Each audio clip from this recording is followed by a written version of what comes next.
El libro de Éxodo.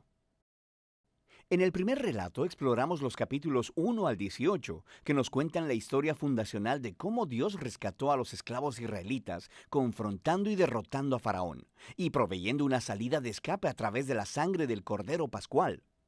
Dios, luego, liberó a su pueblo llevándolos a través de las aguas del mar y hacia el desierto, donde sorprendentemente ellos refunfuñaron y se quejaron. La segunda mitad del libro de Éxodo abre con Moisés guiando a Israel al pie del monte Sinaí, en donde Dios invita a la nación de Israel a entrar en una relación de pacto con Él. Aquí llegamos a otro momento clave en la narrativa bíblica, porque está retomando y desarrollando la promesa de Dios a Abraham. Recuerda, en el libro de Génesis Dios prometió que a través de la familia de Abraham, de alguna manera, Él restauraría su bendición a todas las naciones.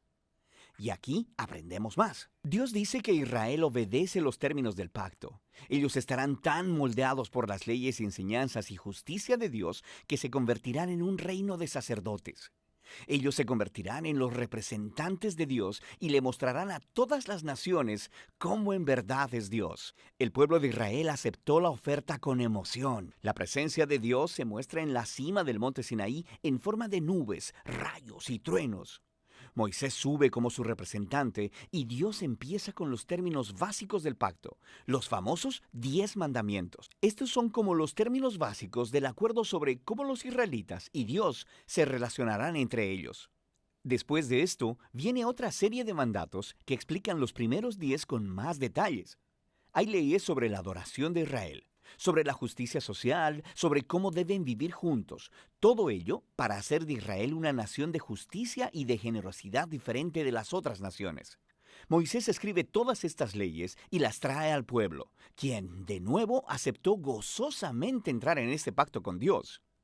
Una vez que lo hacen, Dios lleva la relación al siguiente paso. Él le dice a Moisés que quiere que su santa, divina y buena presencia venga y more en medio de Israel, lo cual desarrolla otro aspecto de las promesas del pacto de Dios.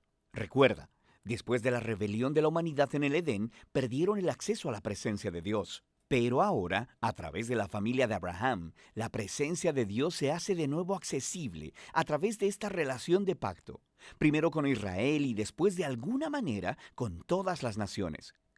Lo que sigue son 7 capítulos de planos arquitectónicos detallados de esta carpa sagrada llamada el tabernáculo. Hay un patio exterior con un altar. En el centro hay una carpa con una habitación externa y una habitación interna. Dentro de la habitación interna, que es llamada el lugar santísimo, hay una caja de oro llamada el arca del pacto. Hay esculturas de criaturas angelicales sobre ella. Ese es el centro de la presencia de Dios. Hay muchos detalles en esos capítulos. Es importante saber que cada pieza tiene un valor simbólico. Todas las flores, los ángeles, el oro y las joyas son un eco del jardín del Edén, el lugar donde Dios y los humanos vivieron juntos en intimidad. El tabernáculo es como un Edén portátil, por así decirlo. Es el lugar donde Dios e Israel pueden vivir juntos en paz, por lo menos en teoría, porque justo aquí algo se pone muy mal.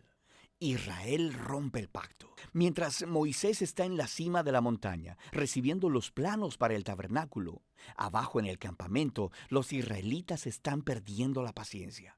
Ellos le piden a Aarón, el hermano de Moisés, que haga para ellos un ídolo en forma de becerro de oro para poder adorarlo como el Dios que los salvó de la esclavitud en Egipto.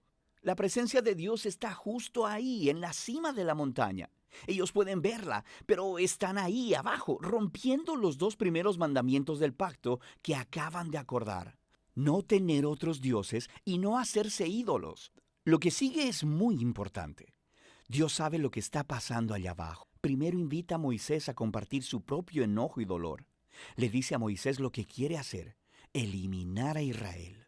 Pero Moisés intercede apelando al carácter de Dios.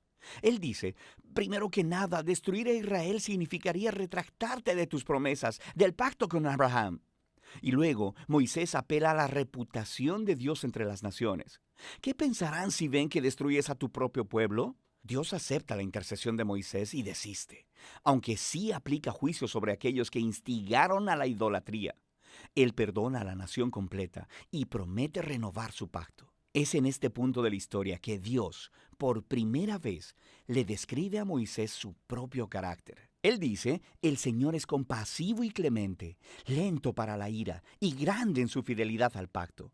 Él perdona el pecado, pero no tendrá por inocente al culpable. Tenemos esta tensión. Dios es grande en misericordia, pero también, si dice ser bueno, debe lidiar con el mal. Sobre todo, Dios es fiel a sus promesas, aunque esto signifique que sabe que se está comprometiendo con un pueblo que le es completamente infiel. Después de renovar el pacto con Israel, Dios manda a Moisés a construir el tabernáculo.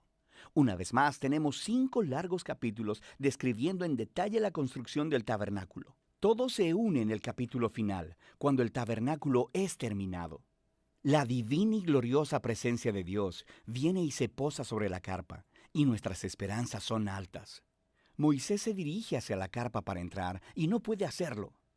En realidad, no puede entrar, y es así como termina el libro. Es realmente sorprendente, pero no tanto si te pones a pensar. Ahora puedes ver hasta qué punto el pecado de Israel ha dañado su relación con Dios en más formas de las que imaginamos. El libro empezó, recuerda, con la amenaza malvada de Faraón e Israel amenazando la promesa del pacto de Dios. Pero ahora, al final del libro, Israel se ha convertido en su propio peor enemigo. Es su pecado quien está amenazando el futuro del pacto. Así que la pregunta al final del libro es, ¿cómo va Dios a reconciliar este conflicto entre la santidad y la bondad de su presencia con la corrupción pecaminosa del pueblo de su pacto? La solución de este problema es el tema del próximo libro. Por ahora, ese es el libro de Éxodo.